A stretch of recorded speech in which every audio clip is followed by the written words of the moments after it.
several questions deal with issues of free speech on campus, right? And that's where I think the government is less involved, but more informal.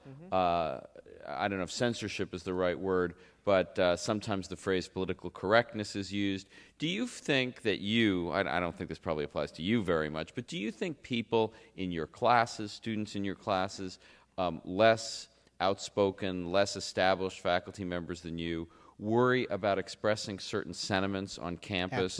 Absolutely. And what kind? What's considered let me start, unacceptable speech on campus? Let me start with one.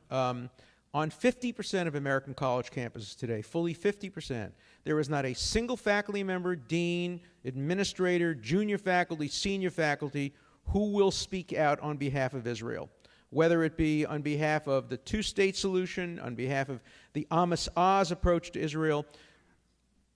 Tenured professors, as a group, are the most cowardly and uncourageous group of people I have ever met. And you'd think with tenure, they would have something to hide behind. But they are so terrified of any student not loving them and not writing these wonderful reviews of them that they pander incredibly. Tenure simply doesn't work on most university campuses. Professors are just terrified to speak out.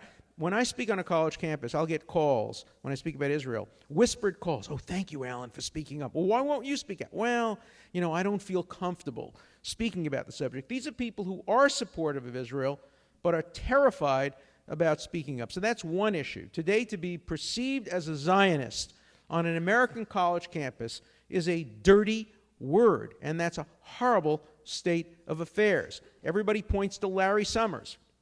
They say, look, if Larry Summers couldn't survive as president of Harvard because he made controversial comments about Israel, controversial comments about women, controversial comments about a range of other subjects, how can we expect to survive if we're junior faculty? When I wrote my book, The Case for Israel, Norman Finkelstein, Noam Chomsky, and Alex Coburn literally got together and decided they had to trash my book because it was becoming a bestseller.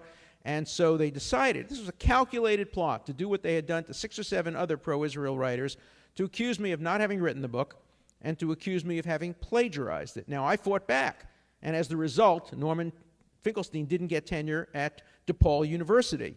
And I hope we've sent out a very powerful message to fight back. But if I were a junior faculty without tenure and I had been accused of plagiarism, and if you Google me today on the internet, you'll still see number 4 or 5 thing, Dershowitz plagiarist, professors won't write books pro-Israel if they know that they're going to be accused of plagiarism and not writing their books. That's why I had to fight back against Norman Finkelstein, to send that powerful message out there that if you lie about professors, they will fight back. And of course, I was accused of, interfering with DePaul University's internal processes by fighting back and defending my good name. Is that interfering with the internal processes? Well, you obviously were a prominent faculty member during the Larry Summers controversy at Harvard. What is your thought about how Summers was treated and whether he should have stepped down as he did? Well, I think he was treated very unfairly. He first got into trouble when he made his statement after the divestiture campaign against Israel at Memorial Church, where he said that divesting from Israel and Israel alone, singling it out for divestiture, is anti-Semitic in effect, if not in intent. That caused a firestorm of controversy. He was suppressing free speech, etc.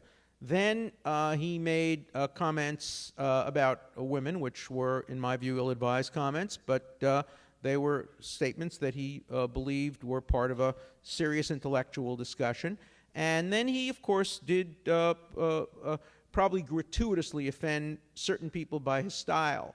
And by the end, there were groups, a coalition of groups, sufficiently opposed to him in one faculty, only one faculty, the Faculty of Arts and Sciences. A minority of the Faculty of Arts and Sciences, which is the most radical and politically correct faculty, opposed him. The law school faculty supported him. The business school faculty supported him. The medical school faculty supported him. The students overwhelmingly supported him. And I have to tell you, if I had been Larry Summers, no way I would have backed out of that fight.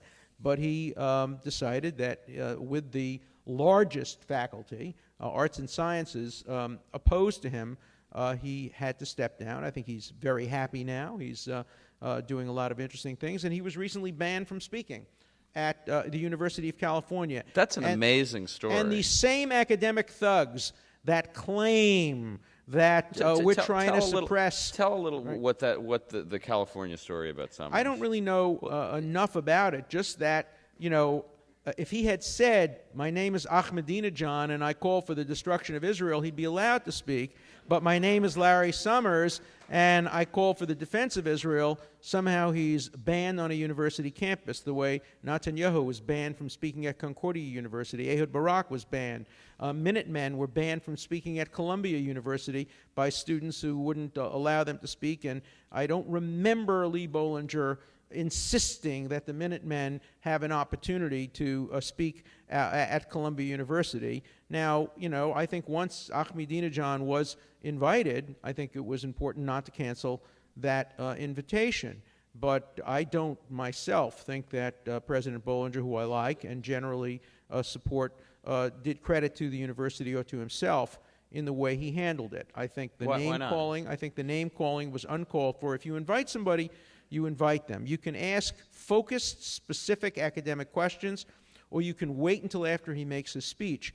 But I think in the end, Ahmadinejad won in the marketplace of ideas that counted most, that is, in Iran and in parts of Europe and in parts of the United States, because it seemed trivializing for the president of a university to invite him and then personally hurl insult after insult to an audience that wasn't completely familiar with what he stood for. And so the insults preceded any substance. I think if he had been allowed to speak or had been asked a series of questions and hadn't responded to them, then it would have been appropriate. Now, he was under an enormous amount of pressure. I understand that, but I don't think it was Lee Bollinger's or Columbia's finest hour.